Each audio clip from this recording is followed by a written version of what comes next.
Chicken gravy எப்படி பண்ணுறதுன்னு பார்ப்போமா? இதுக்கு சிக்கனை நல்லா வாஷ் பண்ணிவிட்டு மஞ்சத்தூள், மிளகாத்தூள், தேவையான அளவு சால்ட், கொரியாண்டர் பவுடர், அப்புறம் கர்ட், அதுக்கப்புறம் ஜிஞ்சர் கார்லிக் பேஸ்ட் இதெல்லாம் நல்லா மிக்ஸ் பண்ணிவிட்டு ஒரு 1 hour ஊற வச்சுருங்க. அதுக்கப்புறம் ஒரு கடாயில் எண்ணெய் ஊற்றி பட்டை, கிராம்பு, பே லீவ்ஸ் ஆட் பண்ணிக்கோங்க. நல்லா பொரிஞ்சதுக்கப்புறம் நம்ம ஊற வச்சுருக்க சிக்கனை ஆட் பண்ணி கொஞ்சம் ஃப்ரை பண்ணி எடுத்துக்கோங்க.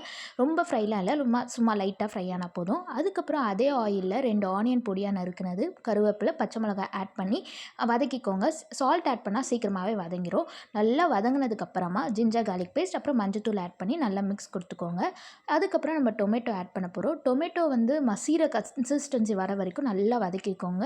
அதுக்கப்புறமா நம்ம மசாலாஸ்லாம் ஆட் பண்ணிக்கலாம். மசாலாவுக்கு பார்த்திங்கன்னா மிளகாத்தூள், கொரியாண்டர் பவுடர் ஆட் பண்ணி நல்லா மிக்ஸ் பண்ணிவிட்டு தேவையான அளவு சால்ட் ஆட் பண்ணிக்கோங்க. ஸோ அப்புறம் ரொம்ப ட்ரையாக இருக்கனால லைட்டாக தண்ணி தெளித்து ஆட் பண்ணிங்கன்னா சீக்கிரமாகவே மசாலாலாம் இதுவாகிடும். அதுக்கப்புறம் நம்ம ஃப்ரை பண்ணி வச்சுருக்க சிக்கன் ஆட் பண்ணி அந்த மசாலா கூட நல்லா மிக்ஸ் பண்ணிவிட்டு ஒரு கிளாஸ் வாட்டர் ஆட் பண்ணிக்கோங்க. இப்போ மறுபடியும் டேஸ்ட் பார்த்துட்டு உப்புலாம் கம்மியாக இருந்ததுன்னா அதை ஆட் பண்ணிக்கோங்க. நான் மிளகாத்தூள், coriander powder, garam masala add பண்ணியிருக்கேன்.